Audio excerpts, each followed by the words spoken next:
Mi historia comienza en Cuba. Yo nací en un pueblo bien pequeño, en una familia bien disfuncional. Mi papá tuvo varios hijos y diferentes relaciones. Soy el menor de 6 hermanos.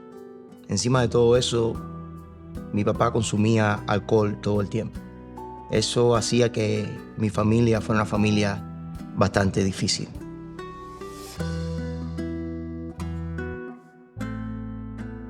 En un hogar donde el alcohol existe y la violencia física existe, no hay mucha estructura familiar. Mi madre era una persona muy comunista. Crecí sin ningún tipo de fe, sin familia y sin futuro. En un país como Cuba, donde no hay muchas libertades ni muchas oportunidades, desde muy temprano empecé a tratar de buscarme la vida a mi manera, en las calles y haciendo cosas bien desagradables. Y también crecí, honestamente, sin ninguna esperanza del futuro. Cuando llegué a la adolescencia, un amigo mío me compartió el Evangelio. Y honestamente, en ese punto de mi vida estaba tan vacío y tan decepcionado de la vida que cuando me regaló un Nuevo Testamento, empecé a tomarlo con mucho entusiasmo porque encontré algo nuevo para mí que nunca había escuchado antes, que había esperanza. Y mi vida empezó a tener un poco más de sentido. Empecé una relación con Dios. Reconocí que yo era un pecador y lo sabía. Pero entendí que Él extendía para mí algo que se llama gracia, que era un regalo no merecido. Eso le dio un cambio drástico a mi vida. Pasé de ser una persona sin futuro, sin fe ninguna y con un desastre en la familia, a ser alguien con un poco de fe. El vacío que había en mi vida empezó a desaparecer y empecé a caminar poco a poco en los pasos del Señor Jesucristo. El primer paso fue organizar mi vida con Dios y el segundo fue organizar mi vida con mi novia. Nos casamos y pudimos empezar una relación correctamente. Recuerdo como si fuera ahora, junto a mi esposa en un evento, recibimos ese llamado interno de dedicar nuestras vidas completamente al servicio de Dios, a proclamar el mensaje de gracia y perdón que ahora teníamos nosotros. Ahora tenía una nueva familia, ahora tenía fe, pero muy pronto me di cuenta que necesitaba compartir esa esperanza con otros. Y empecé con mis amigos más cercanos.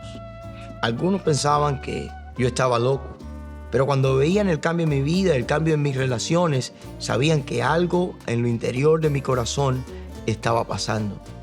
Y eso se convirtió en un deseo de prepararnos mejor para servir a Dios. Así nos fuimos a un seminario. Eso trajo consigo que Dios nos usara para tocar otras vidas y compartir con otros lo que habíamos encontrado. Muy pronto, Dios nos permitió predicar el Evangelio por todo nuestro país, Cuba, entrenar líderes, ayudar a comenzar iglesias y ayudar a cientos de personas. Después de un tiempo, Dios nos sorprendió de una manera increíble. Un acontecimiento repentino cambió el rumbo de nuestra vida y salimos de nuestro país con nuestras 2 pequeñas niñas a empezar una vida nueva en un país extraño. Eso fue una transición bien difícil, porque era un nuevo idioma, una nueva cultura, una nueva manera de vivir, un lugar donde había que comenzar de cero. No importa lo que fuimos en nuestro país, al llegar a un nuevo país no somos nada. En ese tiempo tuvimos muchos momentos de lágrimas, de soledad y muchos momentos de oraciones privadas que nadie más supo. Después de dirigir en Cuba ministerios y servir a cientos de gentes, encontramos que el único lugar donde encontramos trabajo fue en una cocina, lavando platos.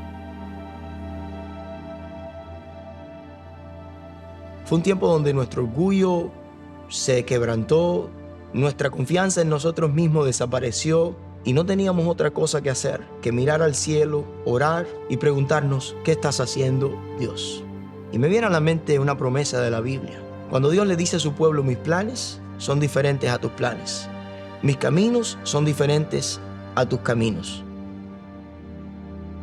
Claro, el año en el sufrimiento nos ayudó a entender los sufrimientos de otros.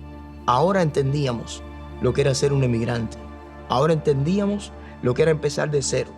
Ahora estábamos listos para servir a otros.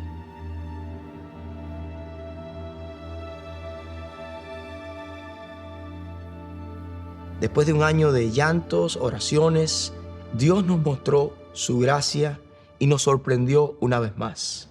Siempre ponía a alguien que nos traía una señal de aliento o muchas veces quien nos apuntaba en la dirección correcta. Recuerdo cuando recibí una llamada estando en la cocina. Era una invitación para regresar al ministerio pastoral, a servir a la gente, a ayudar a las personas. Ahora Dios estaba abriendo una nueva puerta que jamás imaginamos que iba a tomar las dimensiones que tomó. Fuimos invitados a servir a un grupo de personas que hablaban español de 2 o 3 naciones diferentes. Pudimos acompañar a muchos en su caminar con Dios. Pudimos acompañar a muchos en su transición. Y de un grupo pequeño de menos de 100 personas, Dios ha hecho algo grande. Nuestra iglesia cuenta con 19 diferentes naciones que se reúnen cada domingo a adorar a Jesucristo en 3 localidades diferentes. Dios nos ha permitido estar en la televisión.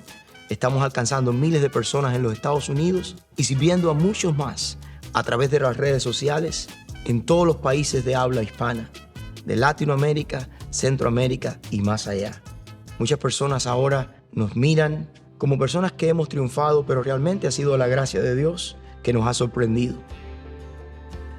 Porque realmente nunca imaginé que Dios me iba a sacar de una familia rota, de un pueblo pequeño, sin fe, sin familia y sin esperanza, a traerme a una gran nación, a una gran iglesia, para compartir ahora mi fe, servir a otras familias y ser un portador del mensaje de esperanza a las naciones. Es lo que Dios puede hacer por su gracia, aunque no lo merecemos. Es lo que puede hacer con alguien que se dispone a estar en sus manos. Y honestamente, la historia no se trata de lo que nosotros hacemos, sino de lo que Él por su gracia ha hecho. Hemos visto cientos de familias ser restauradas, cientos de matrimonios ser reconciliados, personas cambiando su vida, encontrando la fe verdadera en el Señor Jesucristo y mirando al futuro con esperanza, sabiendo que por la gracia de Dios podemos ir más allá. Honestamente, ha sido Dios y no he sido yo.